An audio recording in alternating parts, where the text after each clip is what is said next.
The art of not knowing what to write, from a genius to an observer. Whenever humanity seems condemned to heaviness, I think I should fly like Perseus into a different space. I don't mean escaping into dreams or into irrational. I mean that I have to change my approach, look at the world from a different perspective, with a different logic, and with fresh methods of cognition and verification. The images of lightness that I seek should not fade away like dreams dissolve from the realities of present and future. Italo Calvino. 6 memos for the next millennium. Number 1, lightness. Number 2, quickness. Number 3, exactitude. Number 4, visibility. Number 5, multiplicity. Number 6, consistency. It's an image from Italo Calvino. A fantastic representation of reality, Ítalo. Forever grateful to this master, a curious and colorful human being who wrote perhaps my favorite text, the closing paragraph of his seminal work, Invisible Cities. The inferno of the living is not something that will be. If there is one, it is what is already here. The inferno, what we live every day, that we form by being together.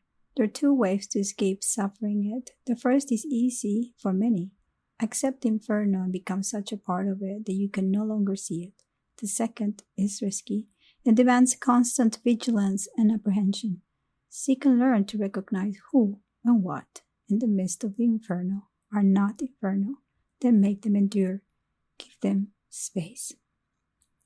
For now, I'm amusing myself today, reading out loud that marvelous introduction to Calvino's book, If on a Winter's Night a Traveler, written in 1979. His eclectic style and connection to the imaginary perhaps is clear in his birth chart. See an image of his natal chart and a quick reading below. Paired with an unusual upbringing, born in Cuba to Italian parents. There's more about his bio, the footnote. Then there's an audio where I'm reading the introduction of this book. I'm not going to read it again, but click on it because it's quite amusing. And it's really the reason why I wrote the whole article. Playful, intriguing, curious, always a wanderer, and died too young, or perhaps came to tell exactly what needed to be said. We're here still reading, listening to his words. His oeuvre is fabulous, as it was his colorful life. There's a picture of him as a young person. For me, Ítalo, like fellow geniuses such as Dante, Leonardo, and Borges, covers the sky of my life with a luminosity that inspires abundant creativity. Giovanna, his only daughter, was left with the burden or perhaps the treasure of keeping that flame alive. In my case, memories change and fade, dissolving with new ones that only arise from the need to keep the flame alive in my mind, as opposed to my heart, which is always receptive to any signal albeit made up. I too lost my father. I was very young, and all my memories at this point can make it into a fiction novel. Quote, "Some fathers never die. It is the case with mine, a writer whose sudden death almost 30 years ago propelled him into immortality and left me awkwardly straddling 2 realities, one from which he was irreversibly gone and another one where he is forever present. It proved impossible to spend any solid block of time in that first, heartbreaking reality and mourn him in peace, assuming there is such a thing as a peaceful mourning, without being interrupted by regular and impetuous demands from the other one, where he was being read, published, reprinted, quoted, and taught. This year, in order to do things differently, I will make a conscious effort to separate the man from his writing. One of my favorite stories by my father from the Mr. Palomar series evokes a vivid memory of him sitting at the top of the sloping lawn beside our summer home in Tuscany.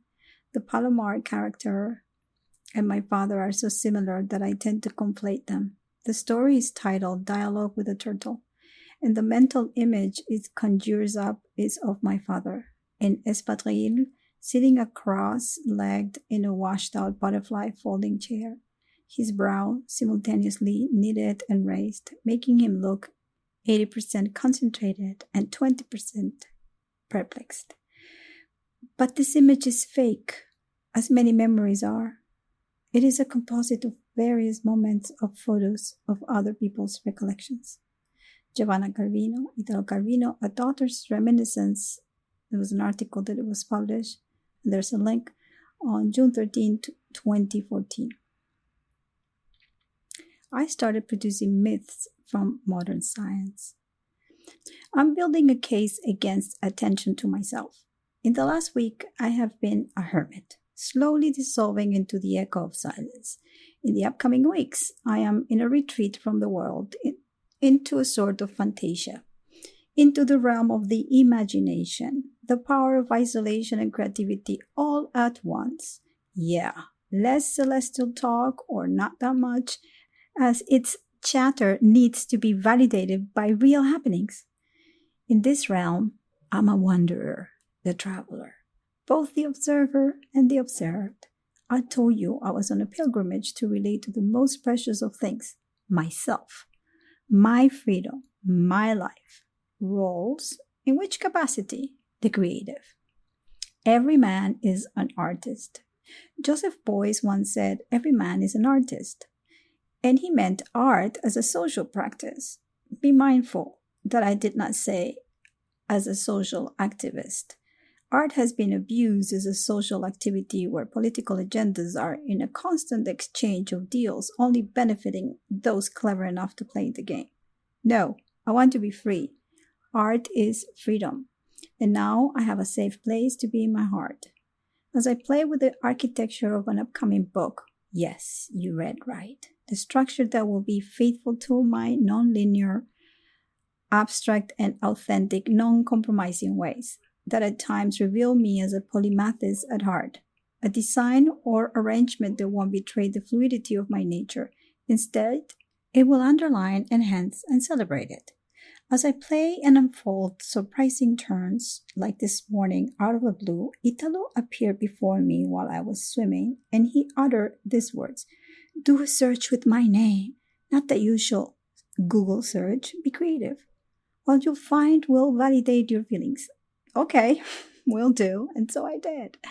I'm not trying to emulate Calvino's style in any way. It may certify the non-linear narrative yet orderly concepts I'm composing in my upcoming hieroglyphic document. If my design is based on geometry, it allows the frequency of the line to meet the nodes of intuition and instinct. It allows it to keep paving and pacing its way to freedom. Stay tuned. Grazie mille, caro Ítalo. Nella ricerca ho trovato la mia strada, inciampando in piccoli tesori che non consideravo ancora importanti. Thank you so much, dear Ítalo. In the search, I found my way, stumbling across small treasures I had not regarded important yet. To make people free is the aim of art. Therefore, art for me is the science of freedom. Joseph Beuys. Quote, with Calvino, every word has to be weighed. I will hesitate for a whole minute over the simplest word, bello, beautiful, or cattivo, bad. Every word had to be tried out. When I was translating Invisible Cities, my weekend guests in the country always were made to listen to a city or two read out loud. Writers do not necessarily cherish their translators, and I occasionally had the feeling that Calvino would have preferred to translate his books himself. In later years, he liked to see the galleys of the translation. He would make changes in his English. The changes were not necessarily corrections of the translation. More often, there were revisions, alterations of his own text. Calvino's English was more theoretical than idiomatic. He also had a way of falling in love with foreign words. With the Mr. Palomar translation, he develops a crush on the word feedback. He kept inserting it in the text and kept tactfully removing it. I couldn't make it clear to him that, like charisma and input and bottom line, feedback, however beautiful it might sound to the Italian ear, was not appropriate in an English language literary work. Interview by William Weaver and Damien Pettigrew. There's a link for that interview. I think it was his last one before he passed in 1985. Following that is a video with an interview done in 1985 by, I believe is an English publisher. It's quite an amazing interview, so there's a link with YouTube. Following that is Calvino's birth chart. I do small reading about the placement in his chart and about the day he had a stroke and he died thereafter. At times, the celestial bodies do have a rendezvous we cannot escape from. Death met the definition of time. His work is, however, eternal. Then there is an image that I just created, and it's very coded.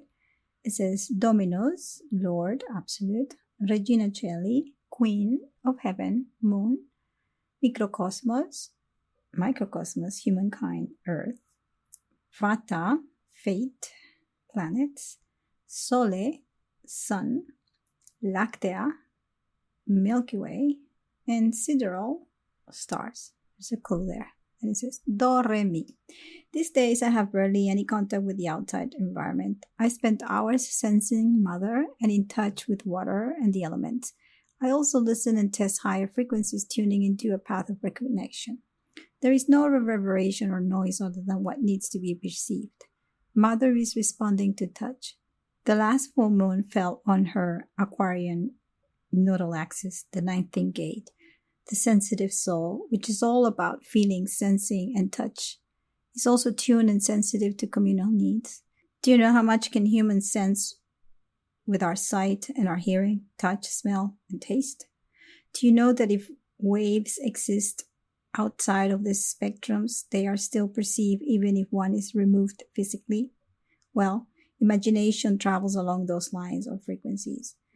I have a dedication to wrap up some things this month. A public commission with some geometry involved. I'm excited to apply new knowledge. A journey of editing and laying out a book. A playful feeling. A personal challenge to crack the code of the interruptions found in natural law, the law of 7. I will share at some point, perhaps. Enjoy your own delightful parkour.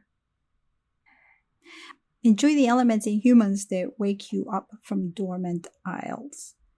Humanity is at stake. The sun is burning. My heart is beating. My breath, while I hold it and release it, marks the beats of the gratitude I have towards this experiment. Calvino, your wit is my joy.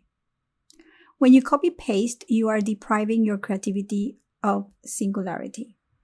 The impact of a manifestor is not in the amount of informing that can occur, rather in the quality of this initiation. So I say, I want this. How much do I want it? Venus is still retrograde. The money line. What a sick way to name a channel 4521 in human design, which is a manifestor channel. There's no money and resources when you think that money grows in trees. What is the value you're giving to your knowing? And if you don't know yet, what are you waiting for? Resource. See where this word stems from. Source. Your source, not mine. We may be connected, but your singularity belongs to you, and so does your authority. Authority. You see? If you get inspired by something or someone, do question what frequency are you connected to. I'm going to read the notes or the footnotes, starting with number 1. If on a winter's night a traveler is a feat of striking ingenuity and intelligence, exploring on how our reading choices can shape and transform our lives. Originally published in 1979, Italo Calvino's singular novel crafted a postmodern narrative like never before seen, offering not one novel but 10, each with a different plot style and ambiance, an author, and each interrupted at a moment of suspense. Together, the stories form a labyrinth of literature known and unknown, alive and extinct, through which two readers pursue the storylines that intrigue them and try to read each other. Deeply profound and surprisingly romantic, this classic is a beautiful meditation on the transformative power of reading and the ways we make meaning in our lives. Calvino is a wizard. There is no halting this book's metamorphosis. This is a review from the New York Times Review of Books. I don't have the date. Sorry. Footnote number 2. Italo Calvino was born on October 15, 1923 in Santiago de Las Vegas, a suburb of La Habana. His father, Mario, was an agronomist who had spent a number of years in tropical countries, mostly in Latin America. Calvino's mother, Eva, a native of Sardinia, was also a scientist, a botanist. Shortly after their son's birth, the Calvinos returned to Italy and settled in Liguria, Professor Calvino's native region. As Calvino grew up, he divided his time between the seaside town of San Remo, which his father directed an experimental floriculture station, and the family's country house in the hills, where the senior Calvino pioneered the growing of grapefruit and avocados. The future writer studied in San Remo and then enrolled in the agriculture department of the University of Torino, lasting there only until the first examinations. When the Germans occupied Liguria and the rest of northern Italy during the World War II, Calvino and his 16-year-old brother evaded the fascist draft and joined the partisans. Italo Calvino, The Art of Fiction, number 130, interview by William Weaver and Damien Pettigrew, issued 124, fall 1992. Footnote number 3. Only art is capable of dismantling the repressive effects of a senile social system that continues to totter along the death line. To dismantle in order to build a social organism as work of art, this postmodern art discipline, social sculpture, social architecture, will only reach fruition when every living person becomes a creator, a sculptor, or architect of the social organism. Joseph Beuys. Number 5. There is still time to be courageous. Venus trines Chiron, and the potential is to develop strategies arranging the roles within society to cope with the future as a leader. Be open to interact by listening and reflecting on the past to find orientation. As the Sun enters Gate 7 and the Earth is in Gate 13 on August 4th. Jupiter on Gate 2 knows about the direction into which the resources of Gate 14 want to be steered. Okay, everybody, thank you so much for listening. It's been quite a feast to be able to read Calvino. He's one of my favorite authors. And I hope you're doing well. There's a lot of craziness outside. I don't even look at the outside. I'm just very much within. Take care. Till soon. Ciao.